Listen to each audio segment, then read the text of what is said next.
महाराष्ट्रातील अस्सल मराठी पारंपरिक लोककलावंतांची कला लुप्त होत असून हीच लोककला आर्थिकदृष्ट्या दुर्बल लोककलावंतांचे संरक्षण, संवर्धन, पुनर्वसन, मानधन योजना, पुरस्कार प्रक्रिया, कार्यक्रम वाटप, समित्यांचे पुनर्रचना व सांस्कृतिक संचालनालयाच्या कार्यपद्धतीत पारदर्शक सुधारणा इत्यादी विषयांचे निवेदन नाशिक जिल्हा अधिकारी आयुष प्रसाद यांना देण्यात आले।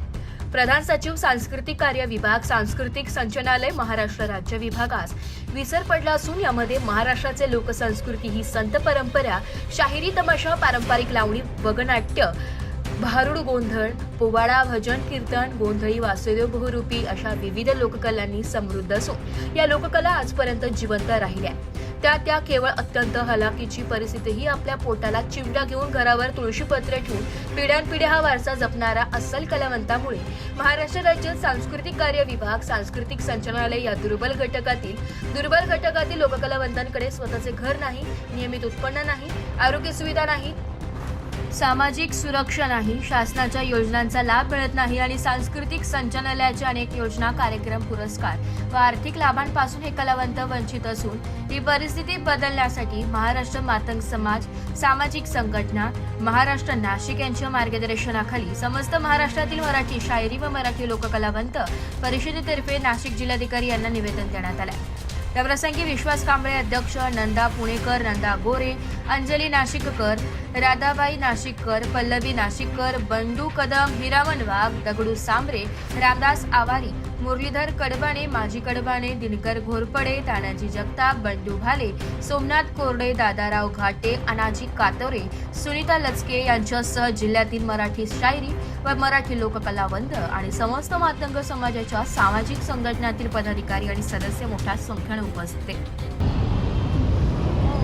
आज आम्ही पावसाळी अधिवेशनाच्या निमित्तानं सगळे माननीय मुख्यमंत्री महोदय, माननीय सांस्कृतिक मंत्री महोदय आशिष शेलार साहेब, त्याचबरोबर सर्व राज्याचे मंत्रीगण आणि सगळे आमदार सन्माननीय यांचं लक्ष वेधण्याकरिता आज आम्ही लोककलावंतांचं, उपेक्षित, वंचित, शोषित लोककलावंतांचं आणि जे पीडित आहेत कलावंत, खरे कलावंत आहे, अस्सल कलावंत, पारंपरिक कलावंत आहे आणि ज्यांनी जी लोककला जोपासली आहे त्या कलावंतांचं आज लाक्षणिक उपोषण धरणे महाराष्ट्र मातंग मांग सामाजिक संघटना व मराठी शाहीर परिषदेच्या वतीने करीत आहोत। खऱ्या अर्थानं विषय इतका गंभीर आहे की सांस्कृतिक संचालनाला एवढी आर्थिक तरतूद असताना देखील हा आमचा तळागाळातील उपेक्षित, वंचित, शोषित कलावंत आजही त्या सगळ्या योजनांपासून, त्या फायद्यांपासून दूर आहे, म्हणजेच तो आता वंचित आहे।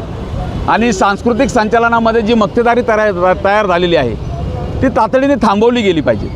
खऱ्या अर्थानं काय होतं आहे की इथं नाटकातली काही मंडळी येतात, ते कार्यक्रमाचं नियोजन करतात आणि 50-100 लोकात तो कार्यक्रम करतात आणि सांस्कृतिक संचालन एवढा मोठा निधी देतो आणि त्या निधीचा गैरवापर होतो आणि ते लोक फक्त फोटो काढून सांस्कृतिक संचालनाला पाठवतात। मग आता या लोकांनी काय करायचं?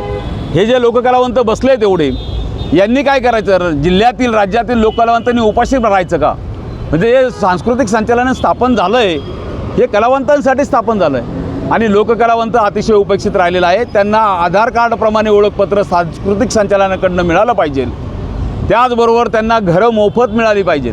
माननीय मुख्यमंत्री महोदयांना विनंती आहे की काही लोकांना मानधन दिलं जातं 5,000चं, पण ते 5,000चं मानधन सगळे डुप्लिकेट कलाकार येत आहेत। अक्षरशः फोटो तर त्याच्यासाठी दूरचित्रवाण आणि व्हिडिओ शूटिंग आणि त्यांची प्रॅक्टिस घेऊनच तो कलावंत आहे का याची तपासणी केल्यानंतरच त्याचं मानधन मंजूर करावं, अशा प्रकारचा GR काढावा आणि त्यांचं जे सराव आहे त्यांची चाचणी घ्या आणि त्या चाचणीमध्ये तो कलावंत खरा आहे का त्याच्यासाठी तज्ज्ञ समिती नेमा आणि तो जो नेमणारा आहे समितीवरचा तोही तज्ज्ञ असला पाहिजे। अशा प्रकारच्या सुधारणा सांस्कृतिक संचालनाच्या कार्यक्षेत्रात असताना देखील सांस्कृतिक संचालनालय कार्याच्या हात वर करत आहे, ही शोकांतिका आहे। म्हणून आमची विनंती आहे की या लोककलावंतांना घरं मिळाली पाहिजे, यांना 20 लाखाची पॉलिसी मिळाली पाहिजे। ती पॉलिसी कसली मिळाली पाहिजे? ती वैद्यकीय पॉलिसी मिळाली पाहिजे आणि यांचा उपचार सुपर स्पेशालिस्ट हॉस्पिटलमध्ये झाला पाहिजे। या लोकांना कार्यक्रम द्या। नाशिकच्या एकाही कार्यक्रम सांस्कृतिक संचालनाचे लोककलापर्यंत आलेलेच नाही। हे सगळे लोककलावंत उपाशी आहेत। सांस्कृतिक संचालनाने गंभीर दखल घ्यायची आणि आमची माननीय मुख्यमंत्री महोदय आणि माननीय आशिष शेलार साहेब यांना विनंती आहे की तुम्ही मायबाप सरकार आहे, ही तातडीने गांभीर्याने दखल घ्या आणि कारवाई करा. नाशिकचे जे आहेत कलावंत यांच्याबरोबर तातडीने बैठक लावून त्यांना कार्यक्रम वाटप करा अशी आमची विनंती आहे. राज्य पातळीचे, देश पातळीचे, आंतरराष्ट्रीय स्तराचे कार्यक्रम द्या आमची अशी विनंती आहे. आणि त्यानिमित्ताने पूर्ण पावसाळी अधिवेशनाचं लक्ष वेधण्याकरिता आज आम्ही हे आंदोलन केलं आहे.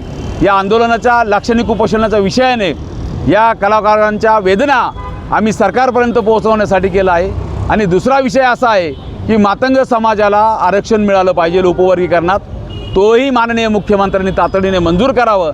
उपेक्षित वंचित असलेल्या स्मशानात बाया आमोशा मागतात, लोक बेरोजगार, हे ब्युरो रिपोर्ट, नाशिक लोकशाही न्यूज.